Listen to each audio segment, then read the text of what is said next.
Hey, I'm going to interrupt from the very beginning just to say, whoops, I didn't realize that I actually had to talk at the microphone because the whole show now is all muffled. It sounds really muffled because I was talking like over this and I'm not actually talking towards the microphone but near the microphone, and it turns out that it makes it sound muffled. So apologies, I'm a newbie and I'm just learning how to use this microphone. But anyway, with all that said, I hope you enjoy today's somewhat shorter podcast. My name is Leonie and this is HermitBurpcast, a monthly podcast to get myself talking more about arting and life. Today's date is the 22nd of May, 2015. This is episode 5, Breaking Apart, Falling Where They May, and Letting the Bus Go. This is part 3 of When Art Was a Hobby and Teaching Was a Career Storytime. Hello! How's my month, aside from the usual drawing, learning, blogging, and projects? Well, just 2 things for this episode. Number 1. I have a mightily handsome microphone now because I was having problems with my tablet microphone, and I'm also learning how to use audio programs a bit more or properly or something, you know.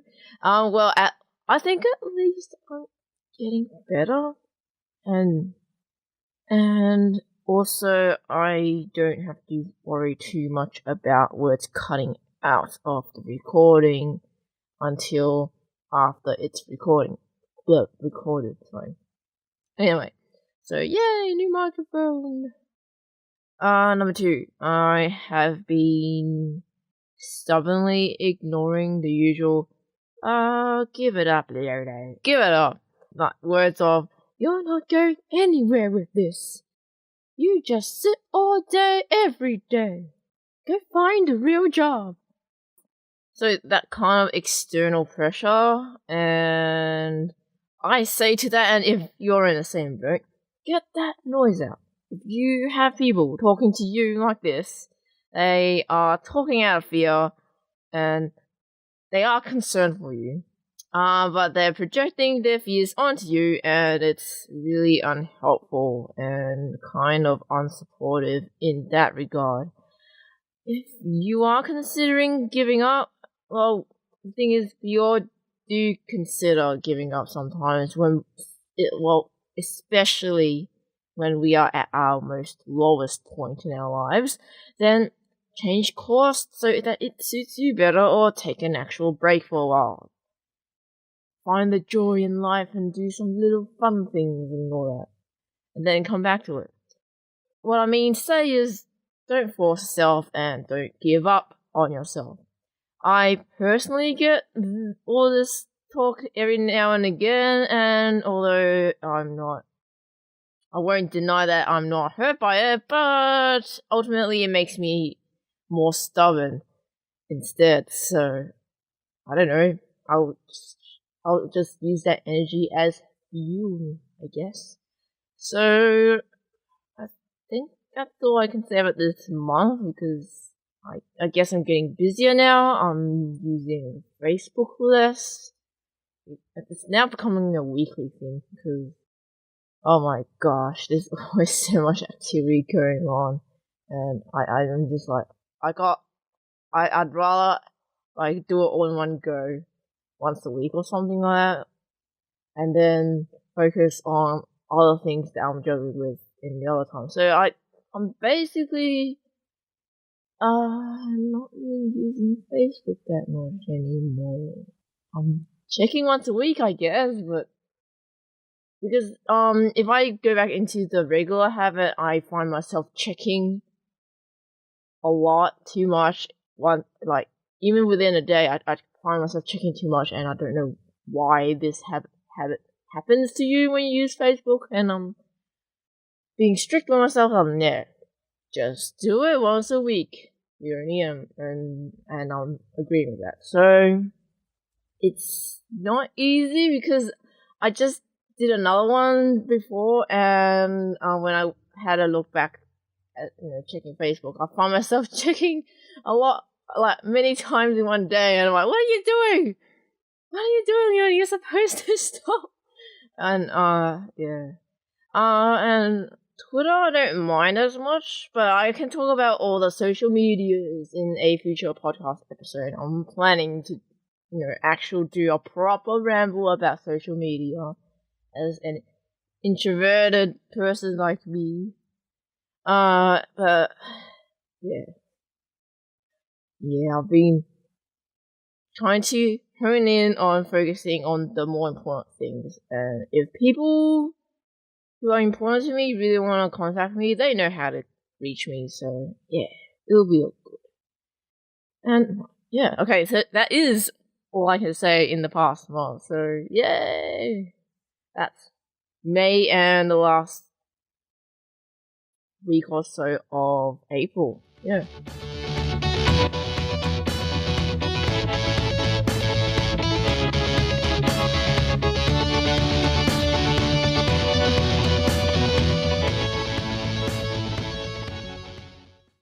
It's time for me to talk about games, video games.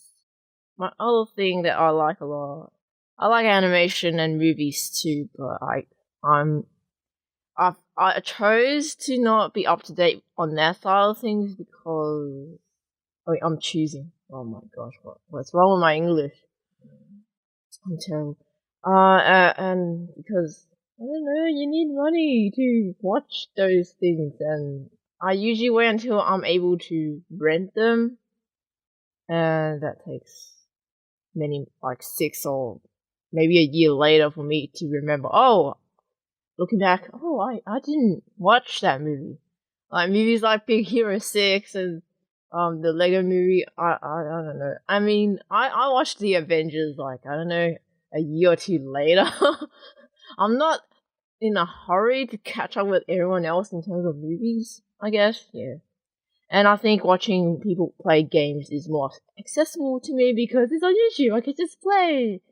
I mean, I can just watch them play as I work, so it's more like a poor person's entertainment, I guess. I don't have pay TV, I can't afford that kind of thing, and I don't need it. It's not a need for me. I'm poor, so yeah.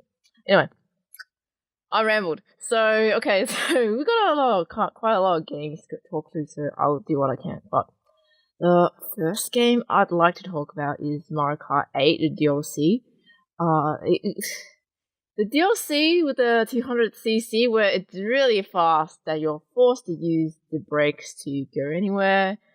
That got me playing for another gaming session again.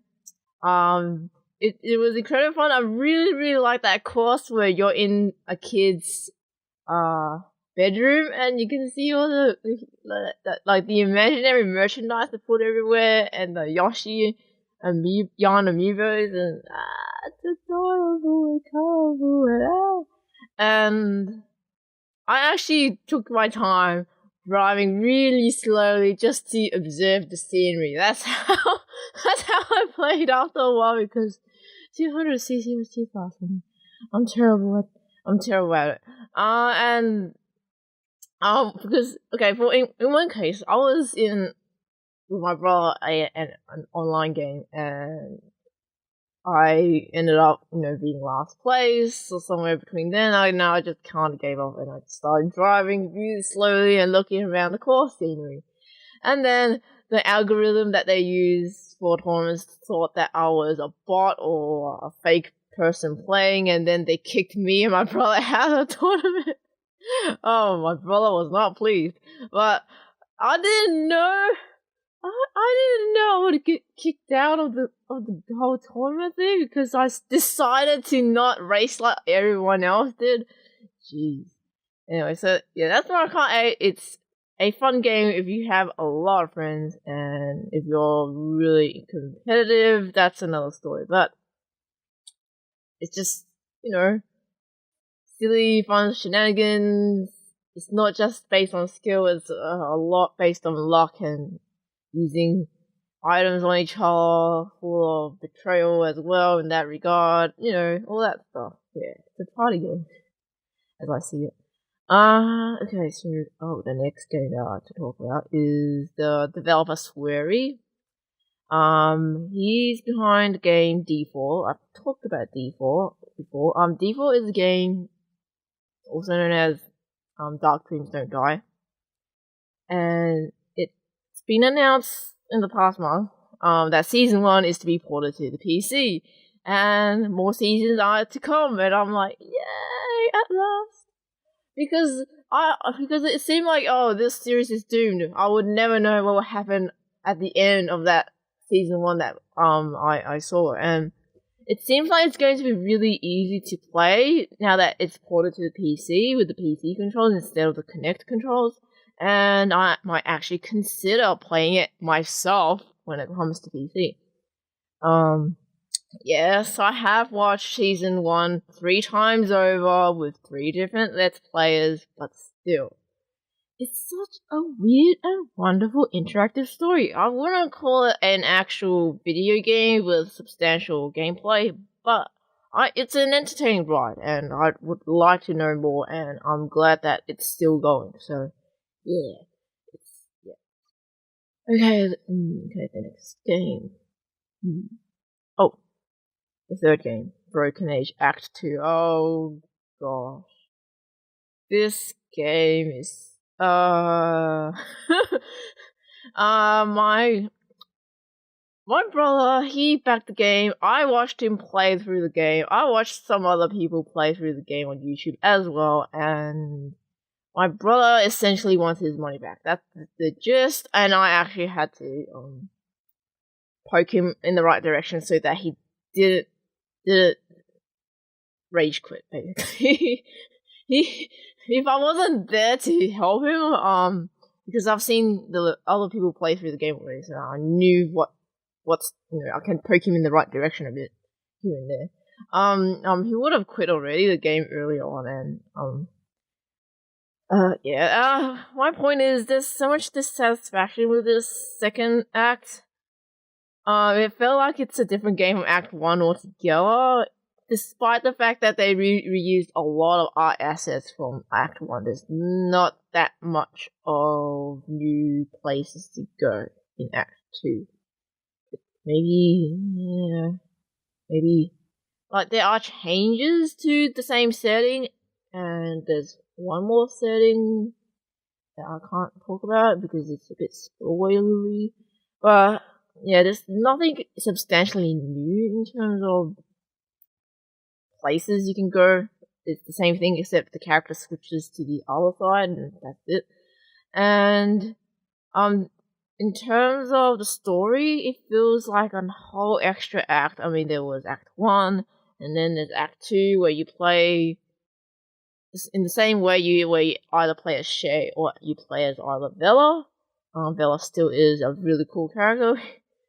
Like, I don't care. I don't have that much emotions to deal with. I gotta solve problems. That kind of attitude. No. What I mean to say is that and then there's that third part. Backtrack a bit. There's a third part where you actually have to keep switching between the two a lot at the end, and then it felt lacking when it ended because they could have done more because they built up this whole world and there's all this bigger picture story stuff that they could have explored with all the political stuff, and all they did was just quickly skimmed over all that stuff with pictures in the credits, and so much awesome stuff could have been explored. Like, why are you doing why are you doing all this creepy stuff? And oh my gosh. Anyway, in terms of the game design, gameplay, it's a really frustrating game, but then again, a lot of the old school point-and-click adventure games are frustrating, so it's just that the difficulty hike was really bad. It compared to Act 1, which was pretty logically easy and straightforward, and you can focus more on the story and go through the whole thing more easily. In here, it's like, whoa, okay, there's a lot of barriers, and the player is driven to madness, or that basically trying to read the mind of the developer and trying to figure out, okay, if I were the developer, what is the developer wanting me to do? Kind of mindset. And it makes me glad and remember why I think that point and click adventure games is not personally my cup of tea. If I need to solve ridiculous puzzles like that. So, but all that said, all that disappointment and all that, despite all of that, the characters are great. The music and all that are great. It just reminds me that the game design really needs work on it. And yeah. It left me with mixed feelings, and I expected more, and then I didn't get it. That's the feeling I was left with. Yeah, it's great. But what do I know? What do I know? Anyway, the next game I'd like to talk about is also another point and click. But it doesn't hide the fact that it's a classic point and click. So, this game is called The Book of Unruined Tales 2, and there's one of the main characters where you play as at one section, and his name is Wilbur. Oh my god. Wilbur, and he's a no mage, but before I get into this section, I would like to quickly say that this game, there's a lot of references to, Discworld and all the other stuff of the past and all that stuff, and it goes over my head because I didn't grow up with those things, but I remember Discworld because I watched a lot of stuff, and I think I read a few books, but it's been too long, I don't remember anymore. Anyway, Wilbur. Okay, Wilbur. He's a no mage. He's now a teacher trying to teach magic to kids, and he ended up doing all the janitorial duties because the janitor of his school is basically a troll. He's a troll to people. It's a joke. He just stands there and doesn't actually do anything. That's what he does. That's the janitor there. And the headmaster ends up, I don't know, due to some conspiracy thing and part of the plot, he's maybe an imposter. Lots of questions. Like, I'm not that far into the game to know. But this headmaster, in air quotes, gave Wilbur a lot of impossible tasks to do, especially those, basically the janitor's job to do stuff. And things like cleaning and getting rid of creatures that are flying about in the school, all that stuff. It's basically trying to get him to fail at his teaching job, and all this teacher stuff, and him trying his best to be the best teacher and inspire the next generation of kids. Wow, it just reminds me of when I was a little newbie teacher. I mean, personally, it reminds me of that. Okay, slow down, Leonie. It reminds me of those parts where my students ask me,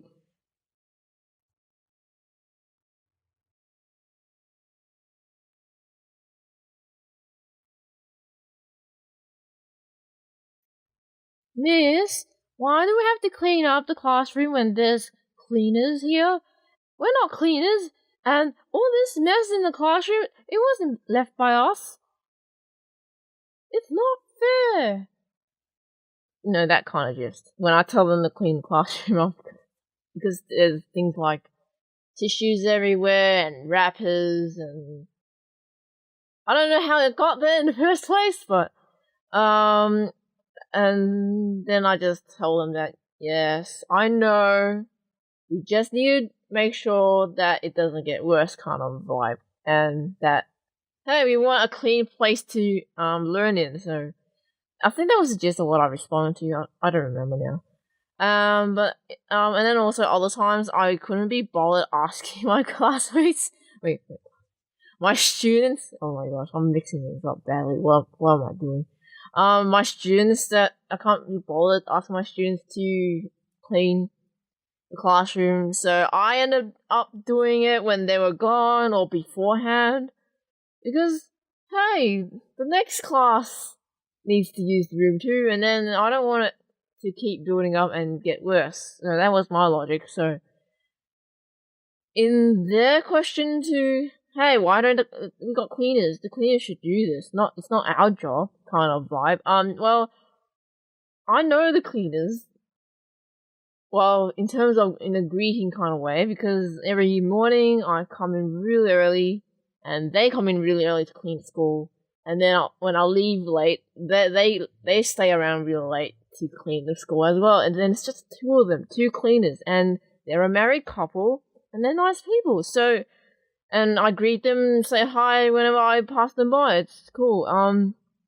When I was a teacher back then, it's just that I like to clean up after my own classes, whether it's actually my rubbish or not, and maybe it won't save time, or maybe it will save time for the cleaners. I don't know, but it made me think, hey, even though it's not our rubbish and we've got cleaners, I think we should clean. I don't know. I don't know how to justify. I remember struggling to justify why should students and why should I clean the classroom, and because we share the same space and we should leave it clean. Is that, I don't know, is that a good reason? I don't know. Anyway, I'm digressing.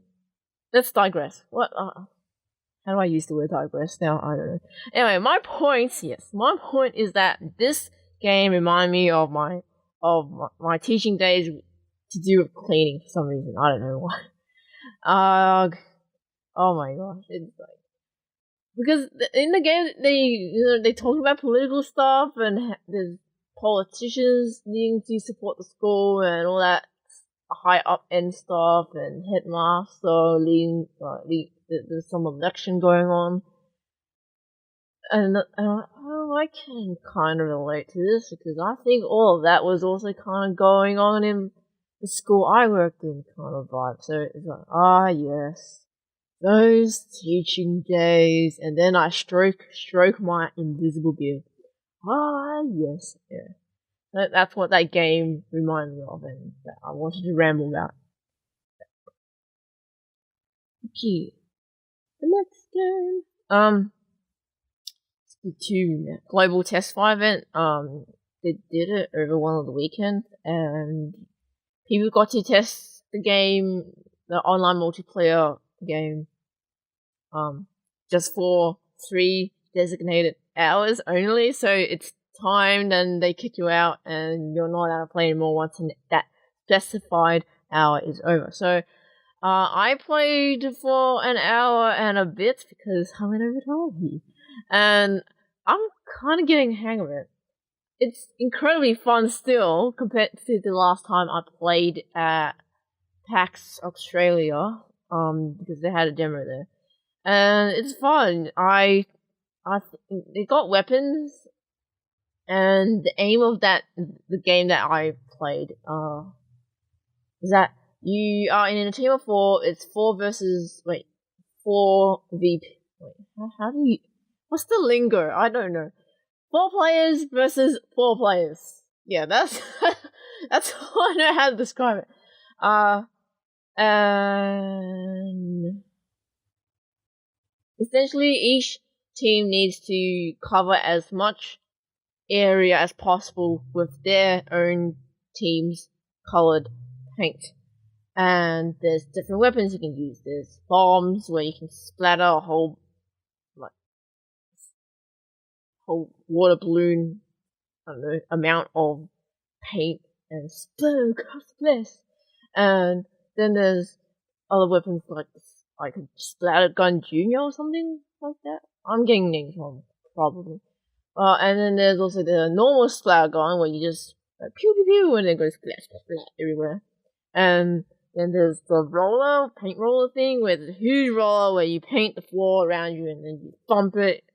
You can also thump on the ground and cover more ground that way.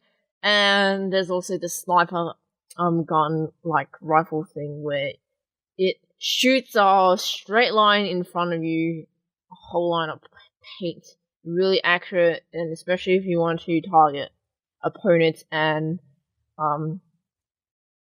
get kill them in air quotes, kill them with your own paint, because you actually go poof when you get hit by the opponent's colored paint. So yes, Splatoon is a really fun game.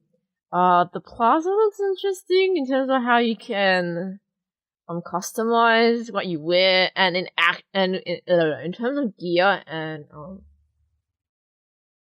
costumes, you can actually it actually does contribute to your stats or something when you play online. So it's not just for pretty style, pretty fashion stuff. It's not just for looks, but it actually has some uses in terms of the actual game. And the single player game, I don't know, but it looks really interesting. Anyway, yeah, that's that game. Okay, so the next game is Kirby and the Rainbow Paintbrush on the Wii U, and I finished this game, I think, over the weekend, and with my brother, because we kept switching roles between Kirby and playing as Waddle Dee. Waddle Dee, the red guy with bandana and the amazing spear where he pokes things. This game, the art style is wonderful and charming. Everything is made out of clay and it's adorable, and you can imagine it already in real life as a diorama, and it's adorable. The art style is charming. It's a fun bundle of joy, this game. It's short though, I know. And it, in terms of the bosses, it's repetitive. They're just adding a bit of few things here and there, and they're reusing the same boss, and they even acknowledge it, so they're not hiding it.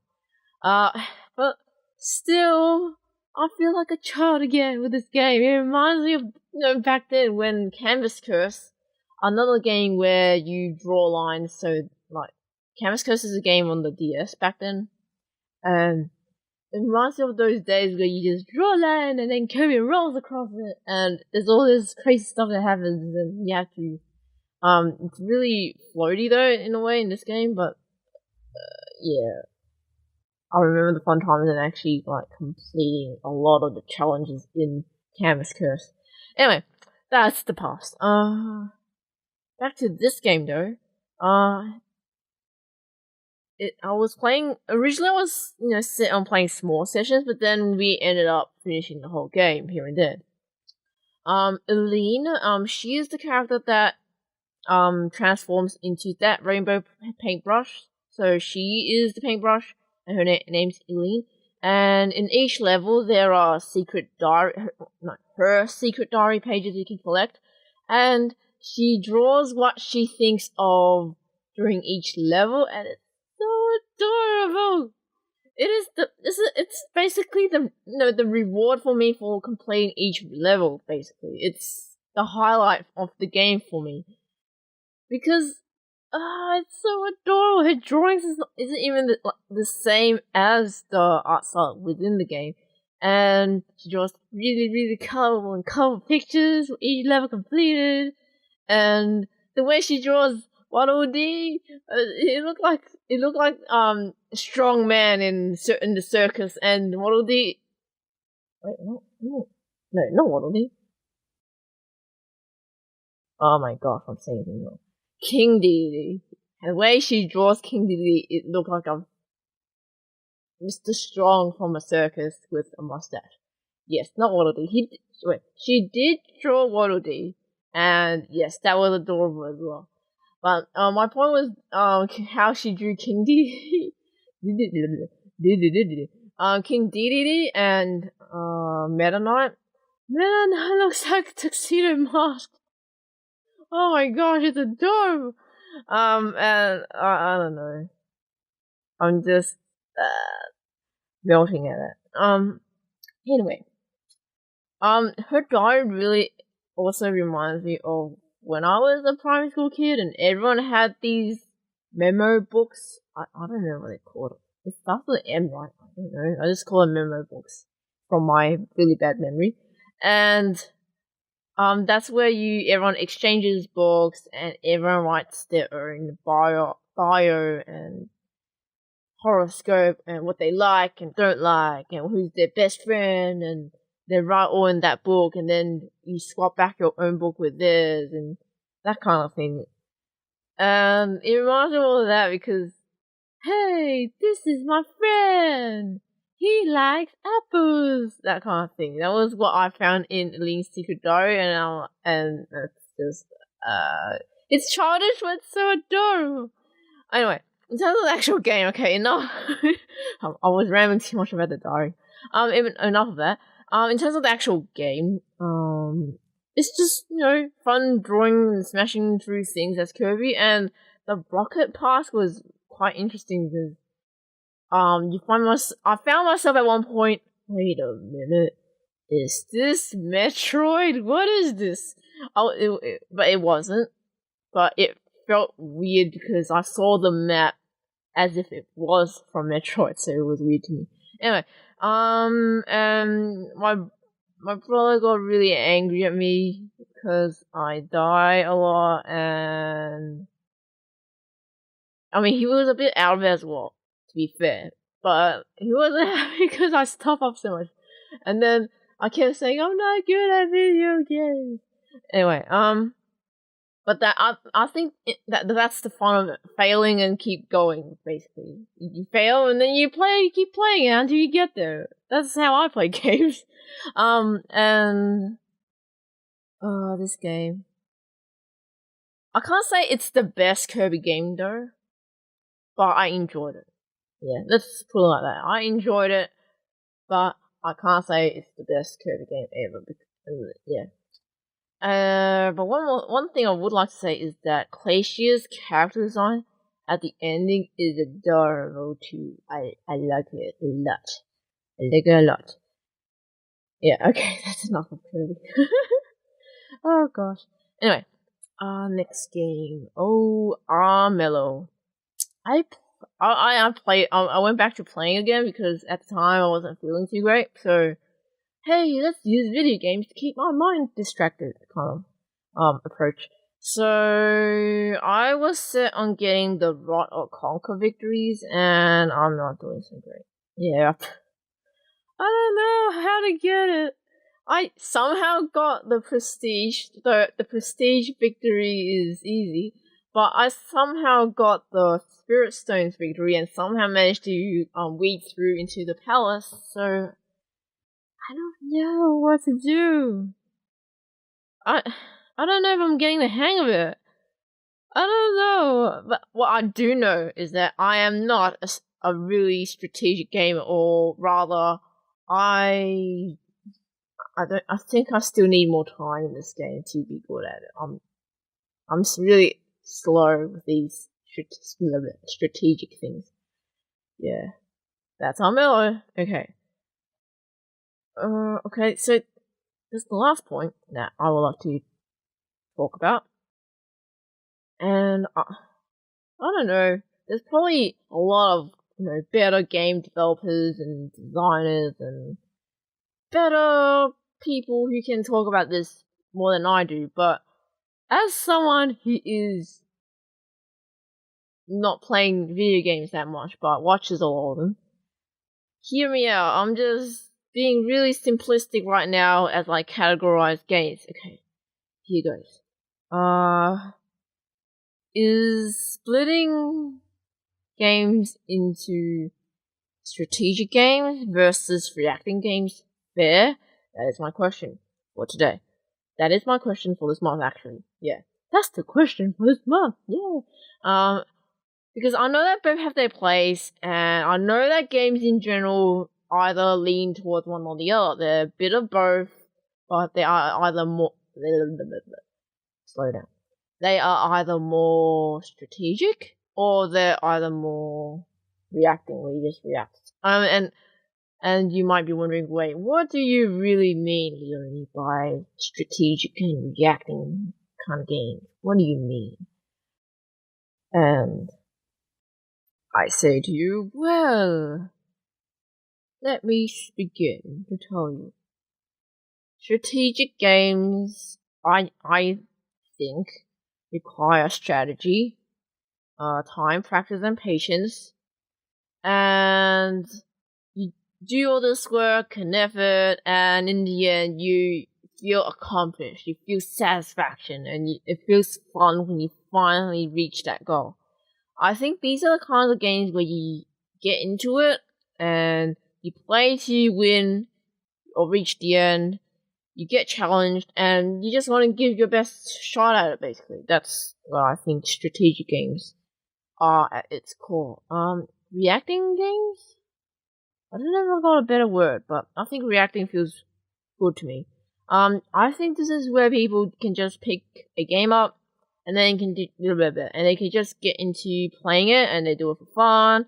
And it can be maybe close to an interactive movie or novel, or it's a long game where you play, and then you watch the next cutscene. So you play just to see the cutscene, and then play, and then you watch the cutscene. You play, and then you watch the cutscene. That's the pattern I usually see in some games, story-driven games. Or maybe really crazy story-driven games. Yeah. And lastly, it could also be a short, fun game of reacting to things.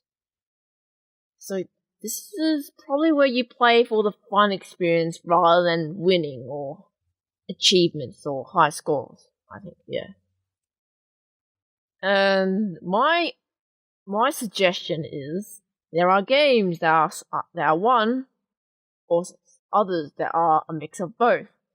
There's no hard fast rules that I'm saying here, but is this too simplistic? Am I missing out anything else that I haven't thought about? Let me know.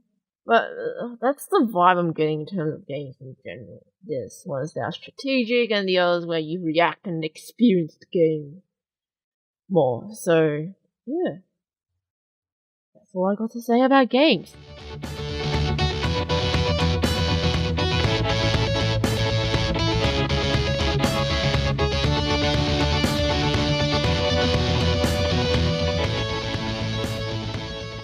Story time with Leonie.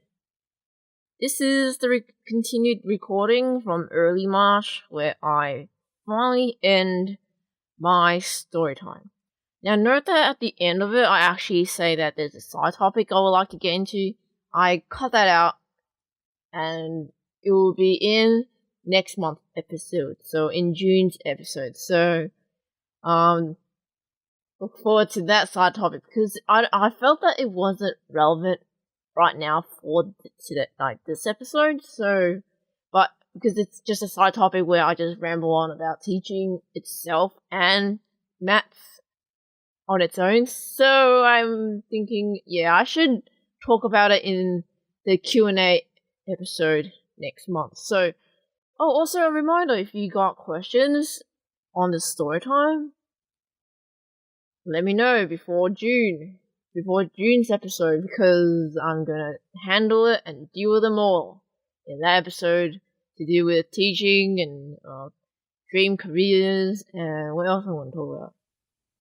Maths and teaching. That's what I'll be talking about next month, and actually summarize it all and just think about what other lessons I learned in the past.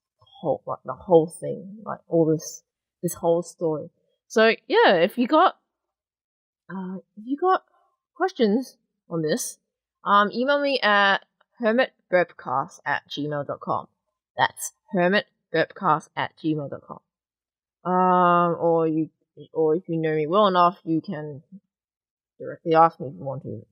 let's see what happens. Anyway, so as I said, this story time is still gonna be continued in part 4, and because I cut it out and put it to the next episode, the next episode will be a super long finale. So enjoy that. And I won't keep you now. I'll let you listen to part 3. Enjoy.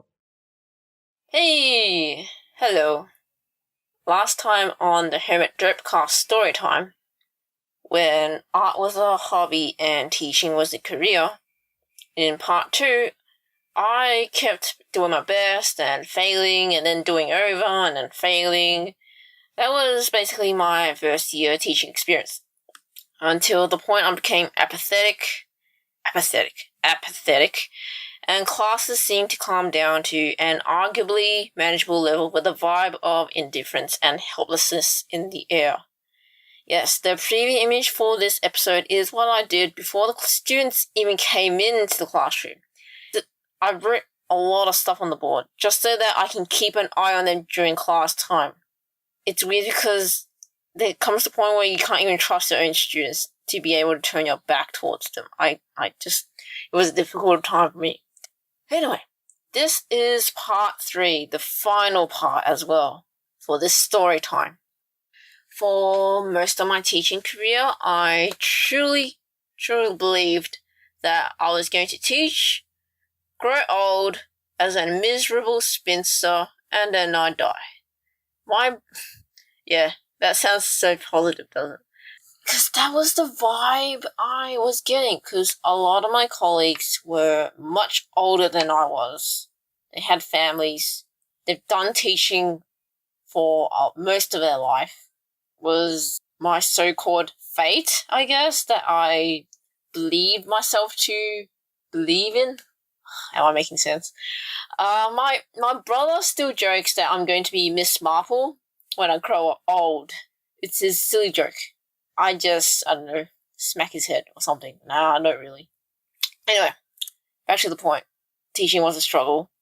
The previous part wasn't clear enough. But I never had suicide as an actual option. Because I had the fear of not being able to wake up and live another day. That was a fear of mine. And I still have fight in me thanks to my mother's long-running cancer battle. I'm not going to give up. And another reason is that I would never selfishly desert my brother and leave the world of the living just like that. He is my bestest friend in the world, and we looked out for each other through the worst of times. So, suicide is not an option. Still, I do admit, though, that I did think about suicide as a metaphor, maybe, I don't know. And I wondered if it was possible to escape my soulless life somehow. I don't know, is there life beyond this thing I've gotten myself into? I was thinking at the time. I was thinking, well, life is supposed to be hard and unfair. That was also the sense I got from my high school classmates because they also made themselves do what they didn't really enjoy doing. And that is a fair choice to make. I'm not here to judge. But look at this train wreck I am doing as a teacher. It took such a long while for me to get myself out of the vicious cycle of "this is the only way" mentality. And let's say I've been conditioned really, really well to do what seemed to be honorable to my family and to think of the family more than your own self. And I'm also kind of the stubborn kind of person because when I do something, I stick to it until it cannot be justified any longer. Like, at least to myself. Okay, well, back to first year teaching, in itself.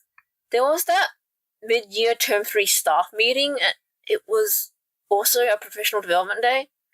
No students to worry about that day. It was a nice change of pace, where I didn't have to prepare for classes and do all that stuff.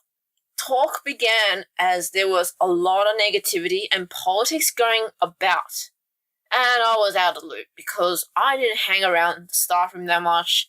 I was too busy doing what I could with teaching itself. I was already full. There was a lot of stuff on my plate already.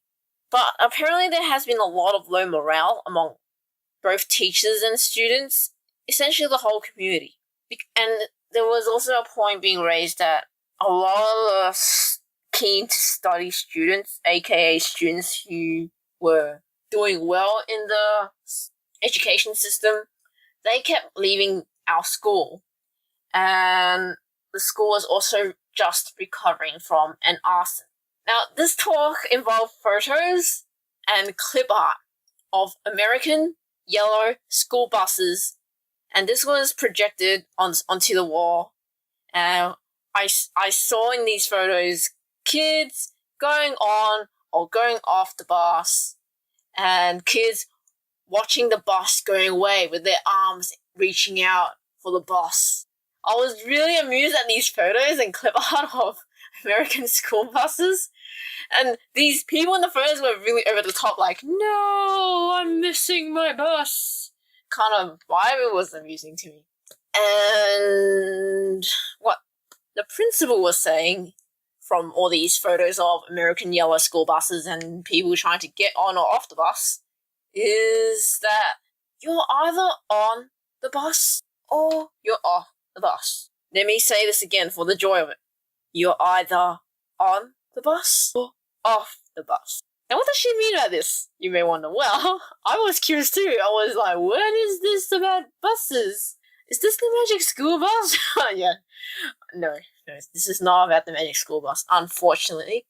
The principal was meaning to say is that you're either part of the school community or you're not. You have to, basically, you need to move forward towards a common destination to unify as a community for the school and all that.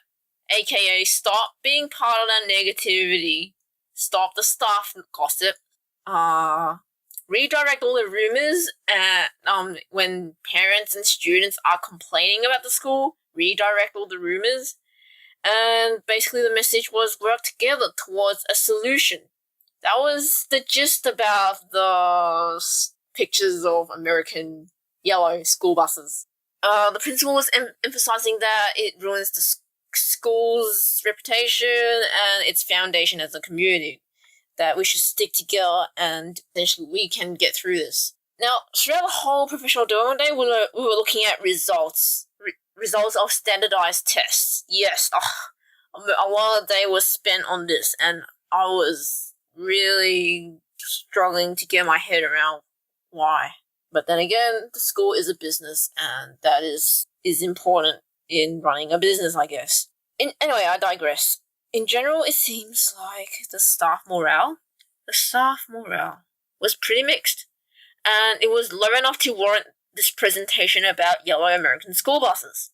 And then there were talks of teachers having to leave, or they're asking if teachers want to volunteer leaving the school, let the principal know. And I'm like, wow, okay, this is and because there were talks of needing teachers to leave in light of the school trying to reorganize themselves and their budget, and that they have to reduce the number of teachers in order to keep the school running next year.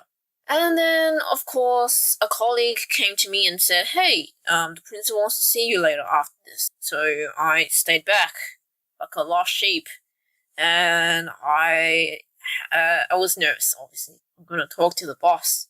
I haven't really talked to her much throughout the whole year, aside from that big meeting. So at this point, I wasn't sure if I was staying or not, but I don't know. Blindly optimistic. I was on the fence. I don't know.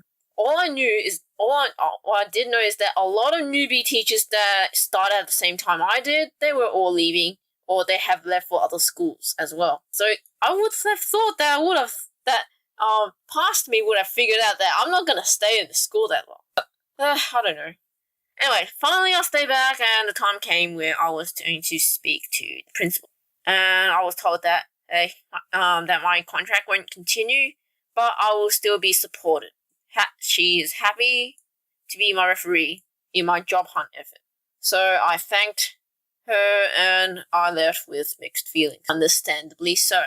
Now, at this point, I have no desire to cry at all. At this point, I didn't really care anymore. In fact, I actually gave out a dry laugh and felt lighter knowing that I wasn't going to stay here for another year. I kept that to myself, though. I didn't really tell anyone else about it. And in a way, I knew that it's not a surprising result anyway. And in light of the bus joke, I guess I was said bus. Or I didn't belong in the bus in the first place. Perhaps I was supposed to be off the bus, and that I wasn't meant to stay at the school anyway, but I hung on to the very end of the contract. I guess this is where the jokes between me and my brother began, and I'm letting you in on it. We sometimes joke that you're either on the bus, or you're off the bus, or I missed the bus. So generally these kind of phrases. These are phrases I keep recalling with a dry laugh, and we just apply them to unrelated things, just for the fun times. Oh man. Anyway, I don't know why buses became a big thing, but it did. Okay, so term 4 finally happened. Wow. And my leaving and some other teachers who volunteered to leave, all that stuff was announced to the rest of the school. And towards the end, a few students of mine gave me a wonderful. They gave me a sugar-heavy chocolate muffin. I was so shocked and happy, and then they gave me wonderful goodbye hugs. It was nice. The rare times of happiness. I mean, it's not all doom and gloom of teaching, mind you. In this experience of mine, let me tell you. And they also told me that I was too kind and nice for the school, oddly enough. Okay, to offset all that negative stuff and hard experiences I've mentioned throughout my whole first year of teaching, there are other good / interesting times I could remember. And this includes when I went camping and kayaking, and I swung on a rope, rock climbing and hiking, and biking on a year 8 camping trip. When I finally actually, when I was riding my bicycle after so long, I was like happy. Even though I was always like toppling over and like hurting myself, I didn't care. I was on a bicycle. Okay, that was another good time. And there was also the rare times of having good conversations and jokes with teachers and students. Another great time was when I did a teacher performance dance. It was the Rocky Horror Show, and we danced the time off.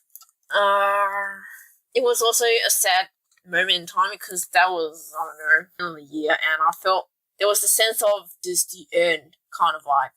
And then other interesting times was how a few students coming up to me telling me that I need to belong in a better school. Say that to me, but another interesting thing was I was being called a kiddo by another teacher. It felt hurtful and condescending at the time, but I think it's a good wake-up call in terms of how I was perceived. Which is fair, because if people didn't know me, they would have thought I was a student of the school instead. Another interesting moment was when I was seeing a mathematical theorem, and I did it twice so that a student of mine can record it on her phone. And there was another moment where I was drawing portraits of a few of my students.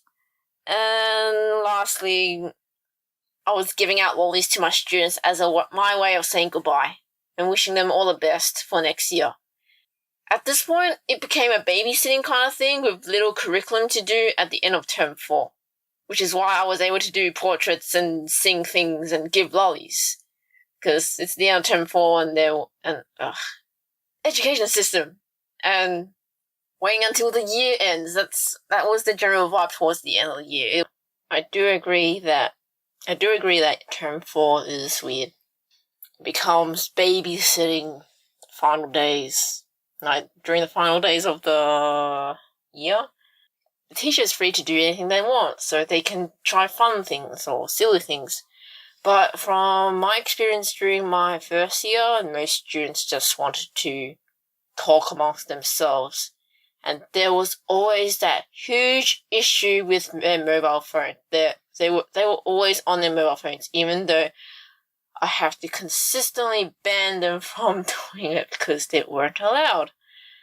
I think that kind of contributed my annoyance with mobile phones in general because, hey, there's people around you, yet you are on your phone. You are incredibly bored, I understand that, but why don't you make the most of the people around you while you're still around your peers, kind of thing. But my opinion doesn't matter. Anyway, so when I finally left my school, or aka in air quotes, got kicked off the school bus, I felt more of the weight lifted off my shoulders. So in the following year, I did some replacement teaching. Now, in case you don't know what I'm talking about, replacement teaching involves taking the place of teachers who are sick or absent for a given time at a given day. So basically an on-call job where you get a call early in the morning and you have to be there on the day and you stay there for the whole day and you just replace teachers who are absent. And I did this for some schools, and sometimes it was a few weeks, sometimes I did it a few times and then they didn't want me anymore, and it turns, as expected, it was much worse doing replacement teaching, or also known as emergency teaching, because you are dealing with students you do not know. They don't have any rapport with you, and of course they want to, push boundaries to see how well you can handle them. And of course, that's nothing new to you or me. I got picked on by the students. I was, at one point in one of them, I was close to tears at one point, and all the teachers had to step in. It's hard, especially when you go to a new school where you learn how they work within one day, and then you have to handle it well. And you must be on top of your classroom management skills. And you and I both know that is the thing I have been struggling with all this time. I even came across a student from my previous school, and he was not pleased to see me at all. I don't blame him. After a series of different schools, I did some private tutoring instead. And my father wasn't happy. He actually threw tantrums. In his words, it wasn't worth the money because I wasn't paid much at all. And, that didn't help, no. But I didn't want to go back to replacement teaching, and I kept insisting that I need to give tutoring a good go. And I did that for a few weeks, and it wasn't that much. It was probably once a week for a given student, I guess. And the way I did private tutoring didn't suit business either, because how I tutored my students is that I wanted to guide my students so that they don't even need me at all. They are able to depend on themselves, find answers for themselves, and do it themselves. In the business sense, that means I won't actually get continued business, so my tutoring agencies didn't seek me out anymore. And with every new student comes with a pay cut that I have to pay back to them. And then I also have to pay for yearly teacher registration and union fees. And I also had to figure out professional development training as well on my own, now that I don't actually have a stable job at a school. In summary, I didn't earn much at all. Yeah. It was kind of like a really slow and dragged out death of my teaching career. That's what it seemed like. It's like, this is the little tidbits of your teaching career, just on the ground, scattered in little pieces. And in a way, I also didn't go that far with my job hunt because I just felt done. I mean, I did get into some interviews, but I didn't go far. Teaching roles in general are well sought after and are fiercely competitive. There are so many teachers nowadays trying to get a job, and the only way they can get their foot in is by emergency teaching, which is it is a entire bucket of worms in itself. It is an entirely different skill compared to long term with the same students for the whole year. That is a different story. And here I was just applying to these teaching jobs so that my father can get off my back and the government as well. And I guess I wanted to try out emergency teaching before I can really be sure whether my teaching career is truly dead. And at last, they came to a point where the mental battle within my mind, it has been circling in my mind throughout that following year, and finally I have accepted that I couldn't find stable teaching or tutoring work since anyways, and I guess it was the kind of clarity I was looking for. Now, the word unemployment, it is a word loaded, seriously loaded with negative connotations that I don't feel I am qualified to get into. But unemployment just kind of feels like it's giving you a label of failure. Well, don't let this label limit you, because you only fail if you give up. So, but I must be fair. It was soul-crushing to be treated like dirt when you're poor and you're judged for being unemployed and worthless and doing nothing for society. That was the vibe I felt from dealing with people who work for the government as you're trying to apply to get government help and funding. Because I personally tried going through being a job seeker twice in order to depend on some government help financially just to help me get going in finding a job. And there was a lot of hoop jumping and interviews and forms and a lot of conditions to fulfill and phone calls and all that stuff. Eventually, I had enough. I was done. I was done trying to fit inside a mold for everything I do in my life. Yes, this also includes my parents. Yes, we all have compromises to make. We all do. But for me, I just don't want to be a soulless shell no longer. I don't want to completely give up and do things I don't want to do and completely forget what I enjoy doing in life. Why should I keep living if I have to do this? I have to keep doing what I really don't believe in. I still have fight in me yet. I didn't want to waste time any longer, and whatever I choose to do, I give it my all. And this was not the path I want to keep walking on. My high school teaching career bus was long gone. I was reasoning to myself, if I was able to work hard and fake to make it in a career that wasn't right for me for 6 or so years, then why can't I just do something that's more closer to what I want to do and what I'm better at? It's some kind of slow revelation after 6 years. I felt that I should respect myself better, and then as a result, people will be more likely to respect me in turn. Of course, there are no guarantees in this. Oh no. But at least I'll be more true to myself. And it was here when I stopped paying for my teaching registration and teaching union membership and left almost all those I knew behind. It was time to completely cut myself off from the high school teaching world, a world in which I never belonged. I started to nurture a faint glow of fire within me, but it wasn't strong. I was still avoiding illustration altogether. In my mind, it was still an impossibility. My self-confidence was still at an all-time low. But still, I started to look for other options and went back researching into courses and went back to university. My first-year teaching mentor once said, "The past is the greatest predictor of the future." And here I am. I'm fighting my past and upbringing. Stuff all that. I'm gonna try my best at this next thing I'm gonna give my all to. I guess what I'm trying to say is life is worth fighting for. It is worth fighting for.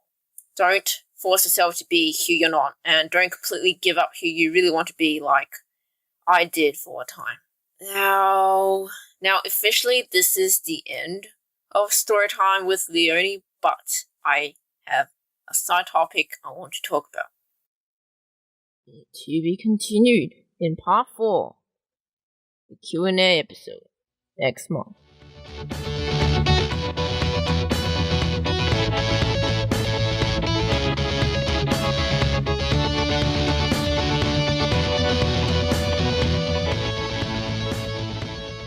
And that's all I have this month. I don't know how long this is. Maybe it's a short one. Maybe it's a long one. But send over short responses at social media if you want to. If you want to. Okay, you don't have to. If you have long responses or actual questions and suggestions for consideration for this show, email me over at the new email at HermitBurpcast@gmail.com. That's HermitBurpcast@gmail.com. See you in 2 weeks in the next blog post at blog.leonieu.com. Thanks for listening and make today an awesome one.